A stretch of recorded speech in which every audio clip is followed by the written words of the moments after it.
Graffiti is a person's expression in a world where they feel like their voice isn't being heard. So what is it that drew me to graffiti? Mostly, I'm just a very creative person, and I'd say that graffiti is probably the most accessible art form out there. For about $2 to $7 a can, you can become infamous overnight. So what is it that drew me to graffiti? I've always been very creative, and I'm just happy to be a part of something that was gonna accept me. When I was in high school, I had a friend ask me if I could teach him how to write graffiti. I flat out rejected him, partially because I was kind of a douchebag back then. I'll admit it, but it's also because there's a whole bunch of different lessons that graffiti has taught me that I can never teach to anybody else. How could you teach somebody to lay perfectly still in a bed of thorns while there's a siren going by? Can't teach that. It also taught me a lot of really serious lessons like dedication, persistence.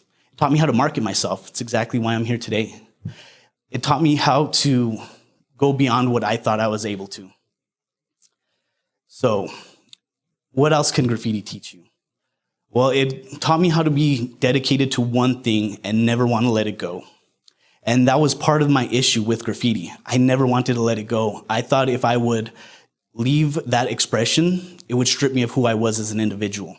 I was afraid of being no one again because I had found myself through graffiti. But it's been about 5 years since the last time I went out at night with a can of spray paint, and I've got to say, I still feel just as connected now as I did back then to graffiti. How is that possible?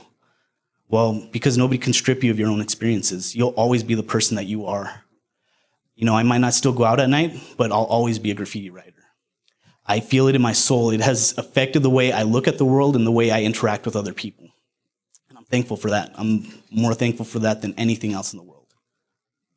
I'm also thankful for the people that are here for me, my family, my friends, my loved ones. I have one of the best structures of support that anybody could ever ask for. So what can we as a society do to help graffiti writers, all of us, reach our full potential and figure out where we're supposed to be in this world? I know everyone doesn't have as good of a structure as I do. I was very, very lucky to have all these people behind me.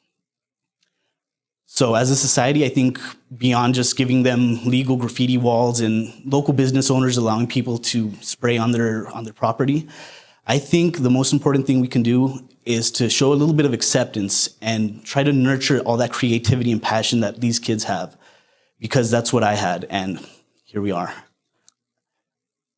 If this talk can just reach one person out there, one kid out there who's feeling just as uncertain as I did about their future, somebody who doesn't think that maybe my life beyond graffiti won't be worth living, well, I'm here to tell you it's not. I'm here right now, and I'm more proud of myself than I've ever been in my entire life.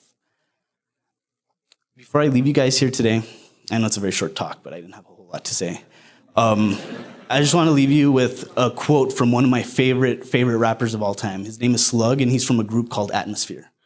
He said, "As a child, hip-hop made me read books, and hip-hop made me want to be a crook.